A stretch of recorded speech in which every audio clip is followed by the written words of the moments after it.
오늘부터 저는 이제 하반기에 여러분과 함께 예수님께서 비유로 하신 말씀들을 한 곳씩 함께 살펴보면서 은혜를 나누고자 합니다. 특히 우리 주님은 성경의 많은 부분에서 하나님의 나라, 이 천국 복음에 대한 메시지를 비유로 많이 말씀하셨습니다.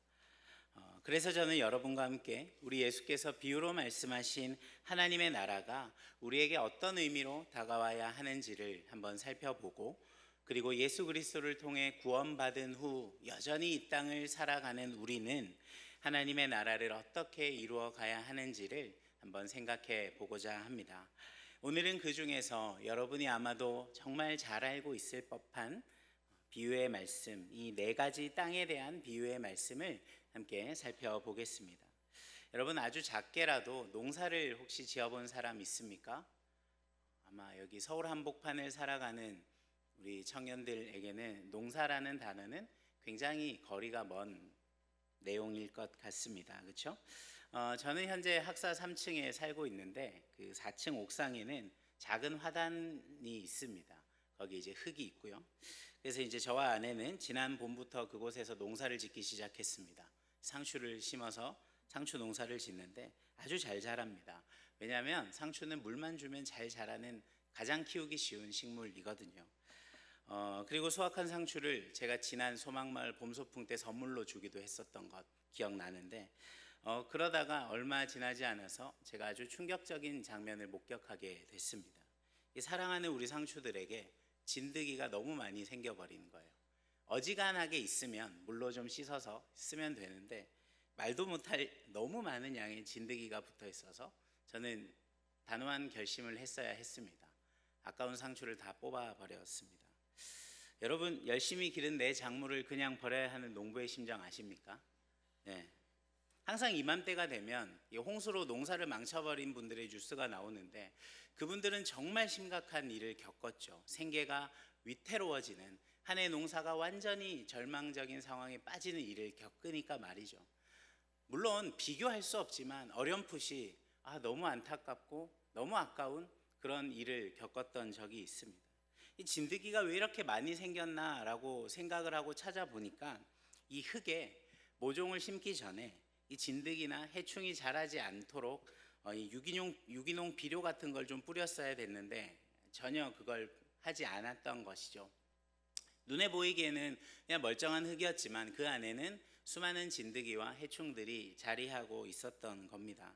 그냥 물만 잘 주고 햇빛 잘 받고 바람 잘 들면 잘 자랄 줄 알았는데, 식물이 뿌리를 내리고 잘 자라려면 이 땅이 정말 중요하다라는 것 다시 한번 경험했던 것 같습니다. 그리고 우리 예수님은 오늘 이 식물이 뿌리를 내리고 자라는 데에 나타나는 네 가지 땅을 우리에게 비유로 말씀하셨습니다. 이 토양의 종류를 네 가지로 나누어서 언급하셨는데 첫 번째가 무엇입니까? 길가입니다. 길가는 지금 여러분 우리에게 길가라고 하면 이렇게 시멘트나 아스팔트로 잘 포장된 길을 이야기하지만 시골에서 자란 사람들에게는 길가는 그런 포장된 길이 아니라 흙길입니다. 그런데 이 흙길이라고 해서 사람들이 다니는 길이 마냥 질퍽질퍽한 길은 아닙니다.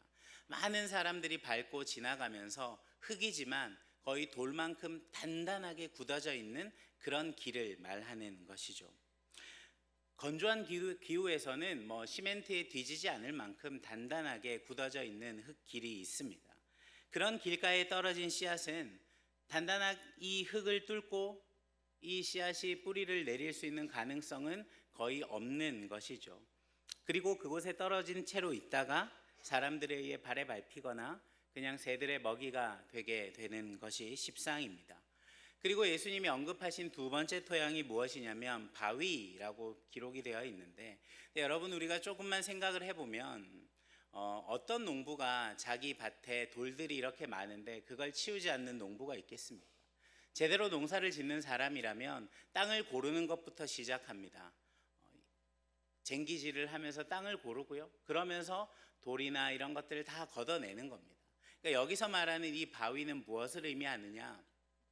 그 밭에 어느 누구에게도 잘 보일 만큼 눈에 띄는 그 바위가 아니라 그 흙 바로 아래에 있는 이 안반층을 얘기하는 겁니다. 근데 그런 건 눈에 보이지 않죠. 그런데 이게 문제가 뭡니까? 눈에 보이지 않지만 그곳은 농작물이 성장하기에 충분한 수분을 머금지 못합니다. 왜냐하면 흙 바로 아래에 안반층이 있기 때문이죠.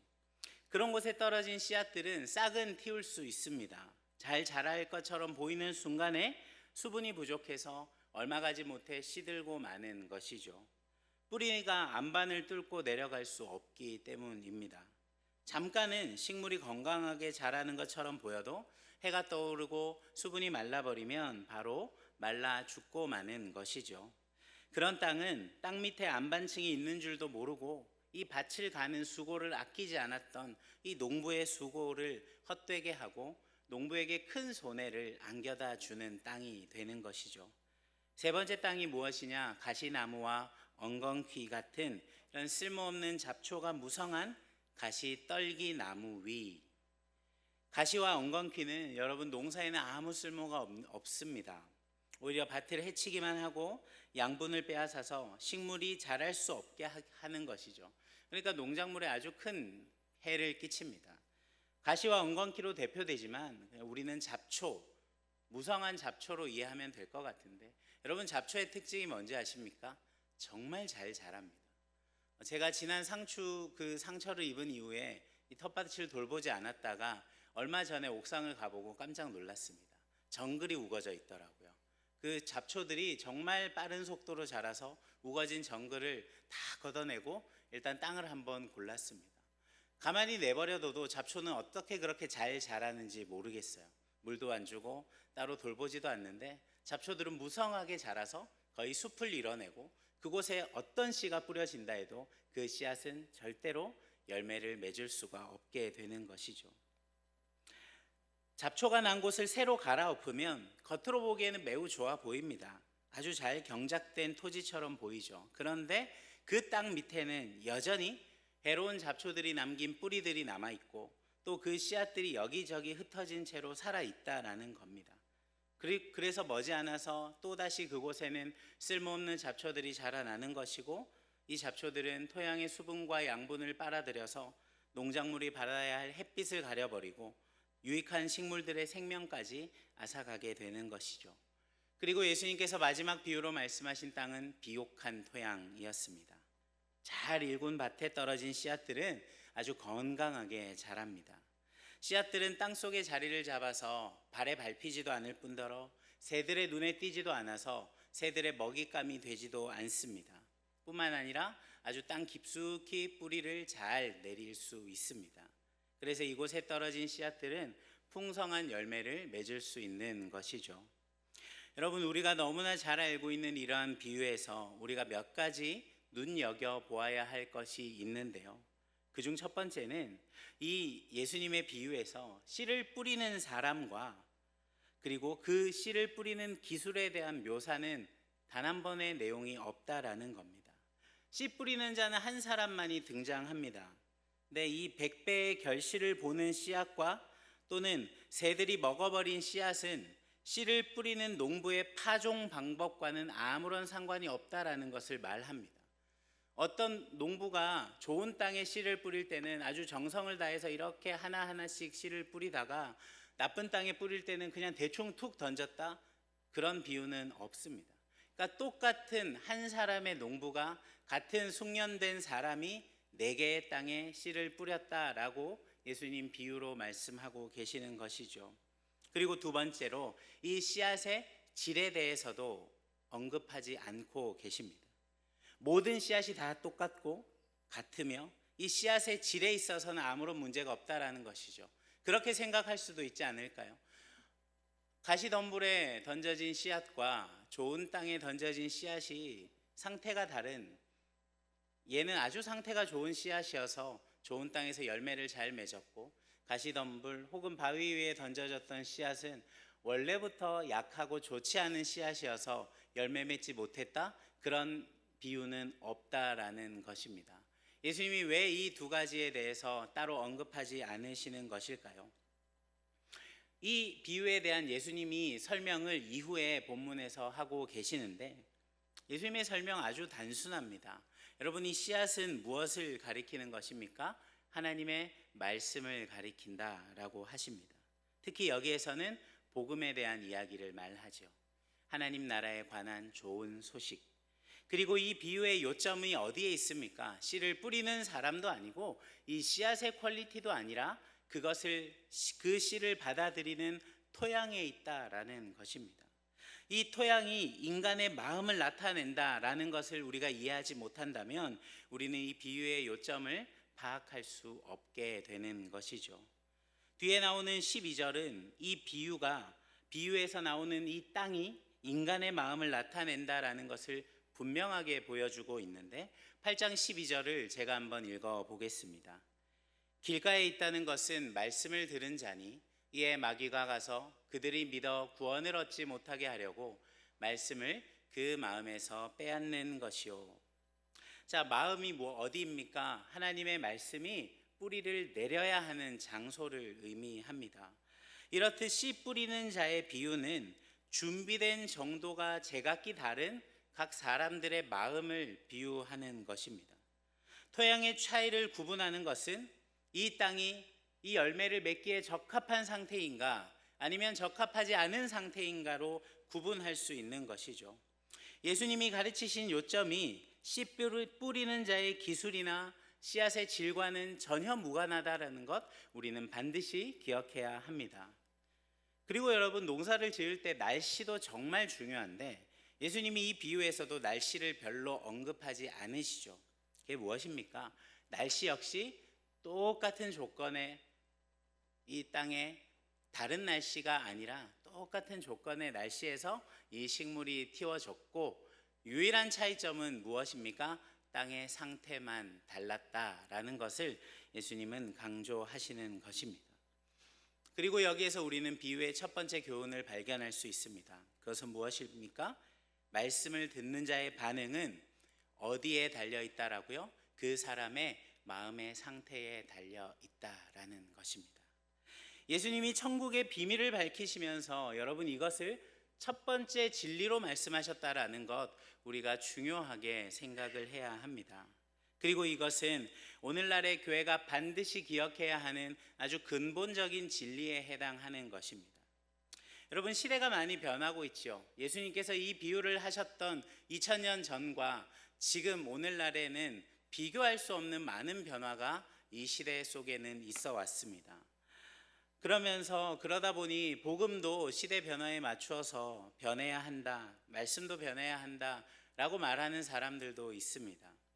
그래서 씨앗을 바꾸거나 합성해서 새로운 품종의 씨앗을 만들자 하는 사람들도 있습니다. 어떻게 말일까요? 사람들이 싫어할 만한 이야기, 불편해할 만한 이야기 하지 말자라는 겁니다.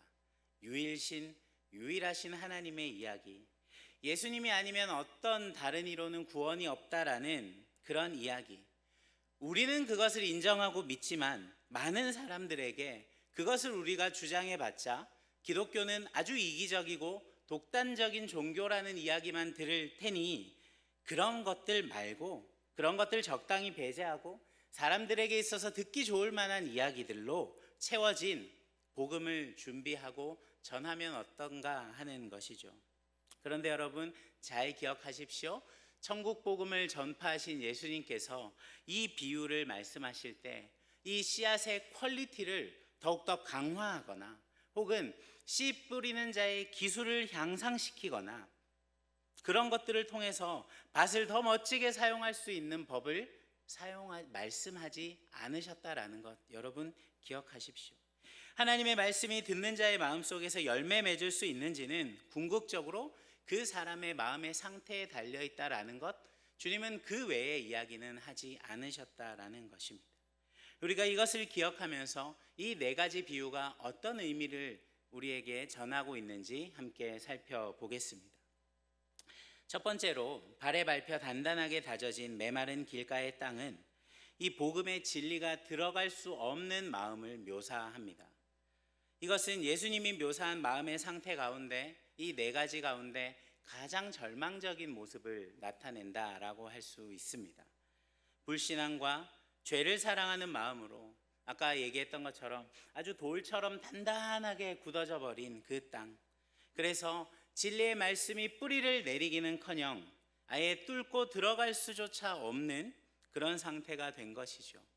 이런 마음을 가진 사람은 영적으로 죽어 있는 탓에 진리를 전혀 인지하지 못하는 상태에 이르게 되고 진리에도 전혀 관심이 없는 상태가 되는 것입니다. 그리고 마귀가 구원을 얻지 못하도록 말씀을 마음에서 빼앗는다라고 성경이 기록했는데, 여러분, 마귀는 마음에서 하나님의 말씀을 어떻게 빼앗을까요? 무슨 방법으로 우리에게서 이것을 빼앗을까요? 아마 마귀의 유혹이 우리를 향해서 너 예수 믿으면 죽는다, 죽을래? 이렇게 우리를 무작정 협박하고 위협하고 우리에게 고통을 주는 것으로 다가온다면 아마도 대다수의 신앙인들은 이 유혹과 맞서 싸우는 것을 선택할 것입니다. 그런데 여러분, 기억하십시오. 우리에게서 하나님의 말씀을 빼앗아 가는 이 사단 마귀는 우리보다 훨씬 똑똑한 존재입니다. 절대로 우리를 향해 그렇게 다가오지도 않고 유혹하지 않습니다. 속임수를 사용하기도 하고 거짓 교사들을 통하여 우리를 혼란에 빠뜨리기도 합니다. 그리고 인간의 부패한 감정들, 교만한 마음들, 다양한 편견들을 통해서 많은 감정들을 불러일으키게 하고 죄를 사랑하는 인간의 부패한 마음을 부추기기도 하는 것이죠. 이를 통해 우리로 하여금 이 하나님의 말씀이 그 말씀을 온전히 붙들지 못하도록, 그로 인해서 이 말씀을 들어도 자신이 죄인인지를 절대로 인지하지 못하고 인정하지도 않는 그런 상황에 놓이게 된 사람들이 어떤 사람입니까? 이 길가와 같은 땅의 마음을 가진 사람들이라는 것입니다. 그리고 그 다음 어떤 사람들입니까? 바위 위에 떨어진 씨, 그런 마음을 가진 사람들입니다. 이 안반 위에 얇게 덮여 있는 흙은 무엇을 의미할까요? 말씀에 즉시 반응하지만 아주 피상적인 수준에서 멈추는 마음의 소유자들을 가리킵니다. 우리 누가복음 8장 13절 말씀 화면에 나올 텐데 우리 한 목소리로 한번 같이 읽어보면 좋겠습니다. 8장 13절 말씀 한번 띄워주십시오. 바로 안 나오면 제가 읽겠습니다. 바위 위에 있다는 것은 말씀을 들을 때에 기쁨으로 받으나 뿌리가 없어 잠깐 믿다가 시련을 당할 때에 배반하는 자요. 자, 식물은 여러분 뿌리가 깊지 않으면 아까도 말씀드렸던 것처럼 건조한 기후에서 오래 살 수가 없습니다. 그런 식물은 신속히 잎이 무성해질 수 있겠지만 열매를 맺을 만큼 성장하지 못하고 금방 시들어 죽게 됩니다. 이들은 앞서 나온 단단한 길가의 마음을 가진 사람들과 아주 정반대의 모습을 가지고 있습니다. 복음을 받아들이는 것처럼 보입니다. 그리고 그것에 깊은 관심을 내비치기도 합니다. 말씀을 듣고 기뻐하는 것이죠. 그런 열정 때문에 처음에는 이 뿌리가 없다라는 사실이 잘 드러나지 않습니다. 아주 일시적으로 믿음을 보이기도 합니다. 그런데 뿌리가 없는 얄팍한 상태이기 때문에 얼마 가지 못해서 이 믿음이 흔들려 버리고 넘어져 버리는 일들을 만나게 되는 것이죠. 우리가 아까 제가 읽은 8장 13절에서 시련으로 번역된 이 헬라어는 유혹이나 시험을 의미하는 단어입니다. 이 복음을 받아들이는 사람에게 반드시 무엇이 있습니까? 박해의 위협이나 재난이나 믿음을 지속하기 어려운 시험들이 반드시 다가오기 때문입니다. 그럴 때에 이 숨겨진 안반 같은 마음을 가진 사람들, 그래서 말씀이 깊이 있게 뿌리 내리지 못한 사람은 결국 믿음을 저버리게 되는 것이죠. 이런 고난과 문제들을 만날 때에, 숱한 바람을 만날 때에 계속해서 좌우로 흔들리다가 결국에는 넘어지고 깊이 박히지 못한 뿌리는 뽑히게 되는 일들 경험하는 것입니다. 그들은 믿음의 희생이 뒤따른다는 것들을 생각하지 못하고 아주 잠깐 그 감정에 이끌려서 처음에는 기쁨의 눈물을 흘릴지도 모릅니다. 서로를 부둥켜 안고 사랑한다 할지도 모릅니다. 이거 어디서 우리가 많이 봅니까? 수련회 가서 많이 보잖아요. 그리고 나서 그게 얼마 못 가서 다시 서로를 향해 으르렁거리고 제가 너무 싫다, 쟤 때문에 교회 못 다니겠다, 이런 것들 많이 보이죠. 여러분, 그렇다면 우리 대다수는 이 얇은 숨겨진 안반 같은 토양을 가진 신앙인들은 아닙니까? 그런데 여러분, 그저 믿음을 받아들이고 기쁨을 드러낸다라는 것을 통해서 그 사람이 진짜 회심을 했다라고 우리가 단정 지을 수 없다라는 것입니다. 믿음의 진정성은 결국 무엇을 통해 드러납니까? 그의 삶의 열매를 통해 입증해야 하는 것이기 때문이죠. 그래서 그가 말씀을 들을 때에 얼마나 열정적으로 반응하느냐, 찬양을 얼마나 뜨겁게 하느냐는 여러분 크게 중요하지 않은 것이죠.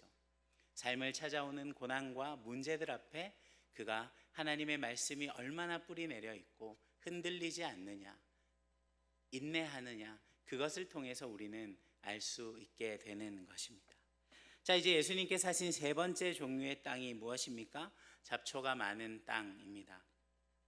이것은 세상의 것을 지나치게 좋아하는 사람, 그래서 거기에 아주 지나치게 얽매여 있는 마음을 말합니다. 오늘 우리가 읽은 본문 뒷부분에 있는 8장 14절에는 예수님께서 이 비유를 이렇게 설명하셨습니다. 우리 이번엔 같이 한번 읽어볼까요? 시작.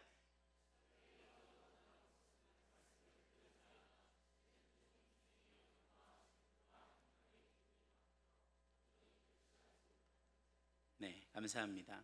자, 여기에 속한 사람들도 처음에는 말씀에 긍정적으로 반응을 해서 아주 열정적인 모습을 보입니다.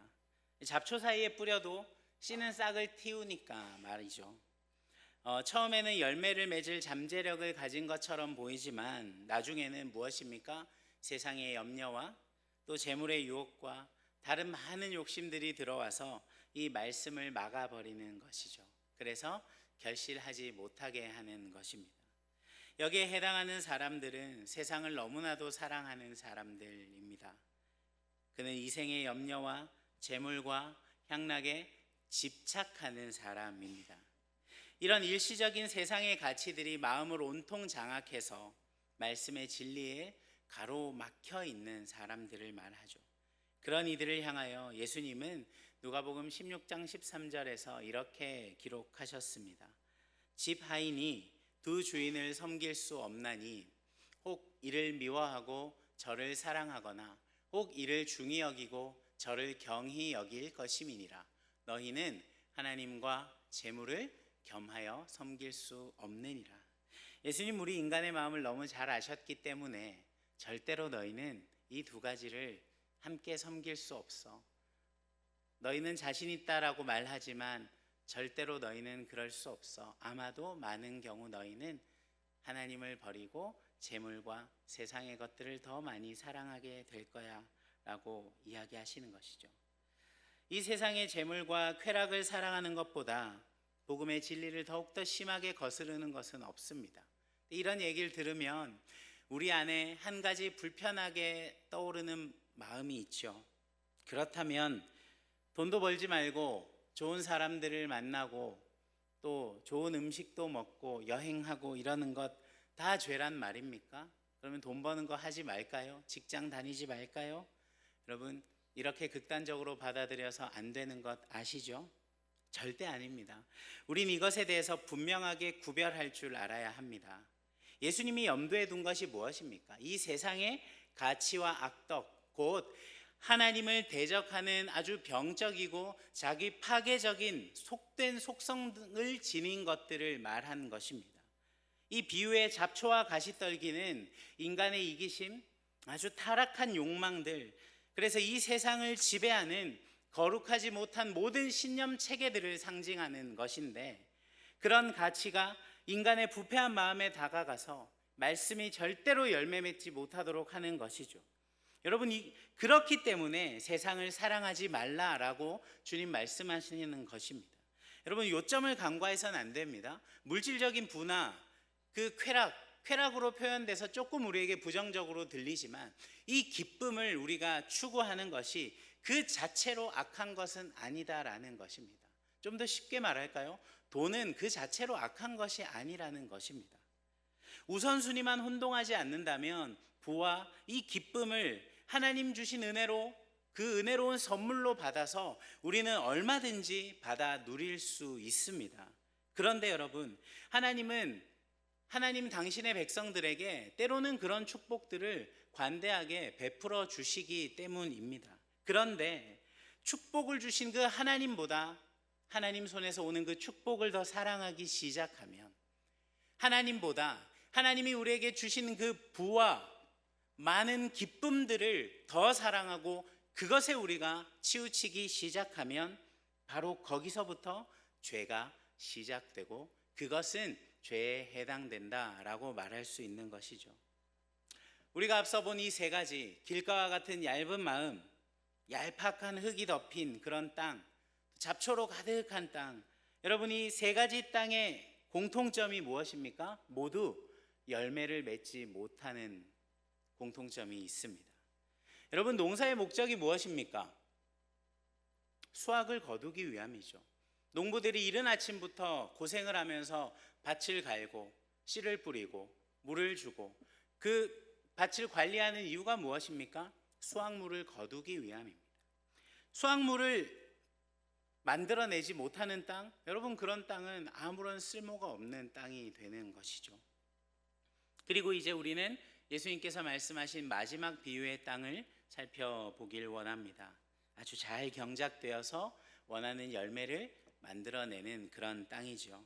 8장 15절 말씀 이렇게 기록하고 있습니다. 좋은 땅에 있다는 것은 착하고 좋은 마음으로 말씀을 듣고 지키어 인내로 결실하는 자니라. 무엇입니까? 아주 잘 준비된 마음입니다. 잘 준비된 마음의 소유자는 복음을 듣고 그것에 대한 참된 이해와 믿음으로 그 복음을 받아들입니다. 오늘 말씀에서 누가가 사용한 표현, 말씀을 듣고 지키어 인내로 결실하는 자, 이 사람 진리를 굳게 붙잡고 믿음으로 인내한다라는 것을 의미하는데, 인내로 결실한다라는 것, 이것은 예수 그리스도를 믿는 참된 구원 신앙을 가졌다라는 것, 그 사람이 이 구원 신앙을 가졌다라는 것을 나타내주는 중요한 표징이 됩니다. 무엇이 표징이라고요? 인내로 열매 맺는 삶, 참으며 열매 맺는 삶을 말하는 것입니다. 인내가 우리의 믿음의 표징이라는 사실, 예수님의 비유의 핵심 교훈 가운데 하나라는 것이죠. 사랑하는 여러분, 우리는 그리스도 예수 안에서 선한 일을 위하여 지음받은 사람들입니다. 그리고 예수님은 이렇게 말씀하셨습니다. 무릇 내게 붙어 있어 열매 맺지 아니하는 가지는 아버지께서 그것을 제거해 버리시고, 열매를 맺는 가지는 더 열매를 맺게 하려 하여 그것을 깨끗하게 하시느니라. 요한복음 말씀은 이렇게 기록하고 있습니다. 여러분, 열매를 맺는 것, 곧 하나님의 사람들이 이 땅을 살아가는 가운데 우리는 성도로서 우리에게 주신 사명을 통해 우리는 풍성하게 이루어지는 수확을 거두어야 하는 것, 이것은 너무나도 당연한 것입니다. 이 땅을 살아가는 우리에게 있어서 우리가 믿음으로 인내하며 살아가는데 우리의 삶에서 어떤 열매도 없다라는 것, 여러분 그건 결단코 우리가 복음에 합당한 삶을 살아가고 있다라는 것이 아님을 여러분 기억하십시오. 열매가 무엇입니까? 어떤 성공을 말하는 걸까요? 아니면 우리가 복음을 전해서 100명, 200명을 전도하는 것을 말하는 것일까요? 단순히 이것을 우리가 전도해서 100명, 200명, 300명의 사람을 구원했다, 여기에만 초점을 맞추지 맙시다. 조금 더 넓게 우리가 하나님의 말씀을 붙잡고 우리의 삶 가운데서도 인내하며 그 말씀을 뿌리내리고 그 말씀으로 열매 맺는 것, 우리의 삶의 말과 행실을 통해 그 열매를 맺어내는 것, 그 모든 것들을 말하는 것이죠. 그런 결과를 위해서 무엇이 필요합니까? 잘 경작된 깨끗한 땅, 깨끗한 마음이 필요한 것입니다. 마음에 심어진 말씀을 온유함으로 받기 위해서 그 마음을 잘 준비해야 하고, 그 말씀의 씨를 잘 길러서 온전히 열매 맺는 것, 그것은 우리 성도 한 사람 한 사람 우리의 의무입니다. 저와 여러분은 여러분 잘 준비된 좋은 땅입니까? 아니면 온갖 진드기와 잡초로 우거진, 그래서 우리를 통해 어떤 생명의 말씀과 능력이 흘러가지 못하고 어떤 열매도 맺지 못하는 그런 척박한 땅, 척박한 마음을 소유하고 살고 있는 사람들입니까? 오늘 말씀 들으면서 그래, 나는 잘 준비된 옥토가 맞아. 근데 너 말이야, 너는 내가 너 상처받을까 봐 직접 말은 못하지만 너는 지금 가시덤불로 가득한 땅 같은 마음을 가지고 있어. 혹은 넌 기반이 너무 약해서 바람 조금만 불면 넘어지는 바위 같은 땅을 가진 사람이야. 친구야, 제발 이거 잘 들어. 너한테 하는 얘기야. 마음속으로 그런 생각하는 사람 없겠지요? 있다면 미안하지만 그런 사람 잘 준비된 옥토 아닙니다. 착각하지 마십시오. 하나님의 말씀이 잘 뿌리 내린 사람은 여러분 반드시 다릅니다. 무엇이 다릅니까? 그 다름은 무엇을 통해 나타나야 할까요? 그들의 말과 행실을 통해 반드시 드러나게 되어 있습니다. 그리고 그 말과 행실은 전부 하나님의 말씀이 뿌리 내렸잖아요. 그 말씀이 뿌리 내려서 좋은 땅에서 자라서 열매를 맺는다면 그 열매가 무엇이겠습니까? 여러분, 하나님의 말씀이 무엇을 담고 있습니까? 예수 그리스도를 담고 있습니다. 그 열매는 무엇입니까? 예수 그리스도로 나타나는 것입니다. 우리의 삶에 열매를 맺는다는 것, 여러분의 말과 행실, 우리의 삶의 모든 행적들이 누구를 닮아간다라는 것일까요? 예수 그리스도를 닮아간다라는 것입니다. 여러분의 말과 행동에 예수님이 계십니까? 여러분, 우리의 어떤 행실에서, 어떤 모습에서 예수님이 보이고 있냐는 말입니다. 사랑하는 여러분, 우리 핑계하지 맙시다. 내가 은혜를 풍성하게 누리지 못하는 것은 내 마음의 문제가 아니야. 열매 맺지 못하는 것은 그 문제가 아니야. 다른 문제들 때문이야. 나에게 있는 것이 아니라 저 사람 때문이야. 아니면 이런 생각할 수 있죠. 재밌지도 않고 길기만 하고 귀에 팍팍 꽂히지도 않는 그런 설교를 하고 있는 목사님 때문이야 라는 생각을 할 수도 있겠죠. 우리 청년부 목사님들이 좀 더 좋은 설교, 더 은혜 넘치는 설교, 그런 설교 했다면 우리의 마음이 옥토가 되었을 걸 하는 생각 할 수도 있겠죠. 뭐 틀린 말은 아니어서 제가 할 말은 없지만, 그럼에도 여러분, 우리 핑계하지 말자는 겁니다. 사실 제가 뭐 이런 설교를 하면서 잘 들어, 내가 설교를 막 해도 너희들은 은혜를 받아야 해. 은혜 못 받는 건 너네 책임이야. 이런 말 하고 싶어서 이 설교를 준비한 건 아닙니다. 우리에게, 여러분, 우리에게 주어진 정말로 보배로운 선물, 정말 귀한 것 무엇입니까? 영원히 죄 가운데 살고 이 땅의 삶 이후에도 그저 우리에게는 영원한 죽음의 형벌만이 남아 있어서, 그런 우리 인생들에게 우리 주님 찾아오셔서 죄로부터 우리를 구원해 주셨습니다. 여기에 있던 우리를 이렇게 건져 주신 것이죠.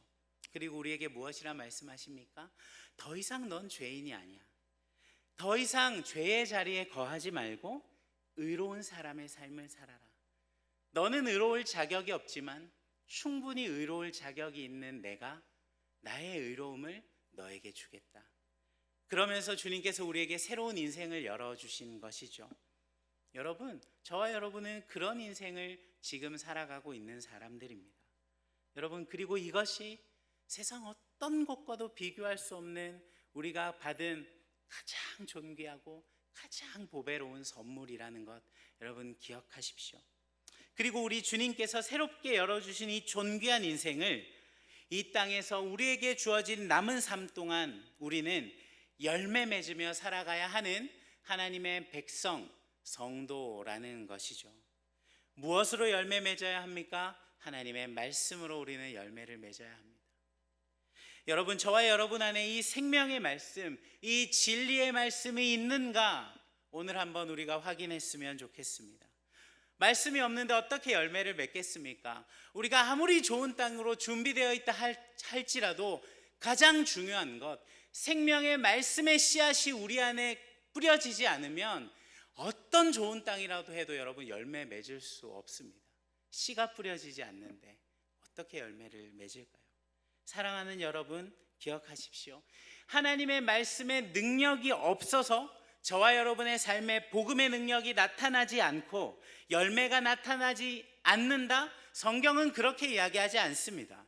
씨를 뿌리신 주님, 그리고 그 변하지 않고 사라지지 않는 능력의 말씀은 이미 저와 여러분 가운데 뿌려졌다라는 것입니다. 이제 이 말씀의 능력을 신뢰하면서 그 열매를 맺어가는 것, 누구의 몫입니까? 우리의 몫입니다. 물론 우리의 능력만으로는 불가능하겠지요. 성령의 도우심이 너무나도 필요하지만 우리 안에 이 말씀을 향한 신뢰와 이 말씀이 온전히 내 삶에 뿌리 내린다면 나는 예수 그리스도로 삶의 열매를 맺어갈 것이다. 이 확신이 지금 저와 여러분 안에 있느냐, 이것을 묻는 것입니다.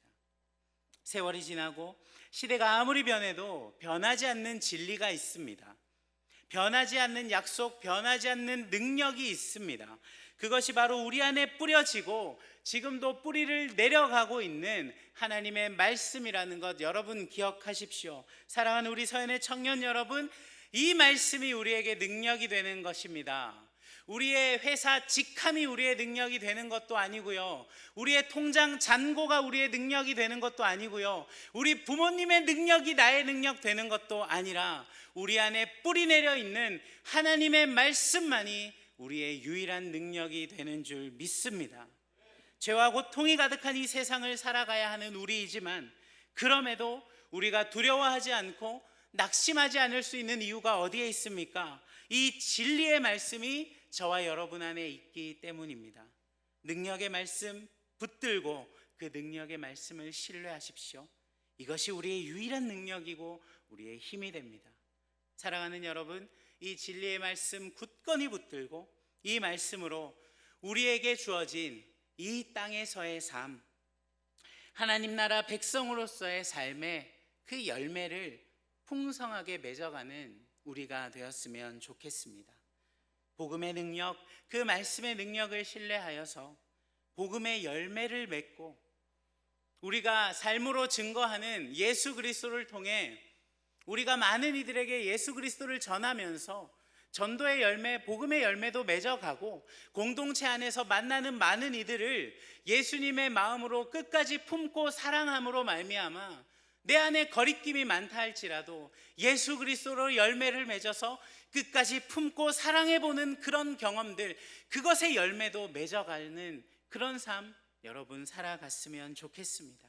그래서 그런 열매 맺는 삶을 살아감으로 말미암아 하나님 나라를 소유한 하나님의 백성의 삶의 모습을 이 땅 가운데 선명하게 드러내며 살아가는 저와 여러분의 삶이 되기를 주님의 이름으로 축복합니다.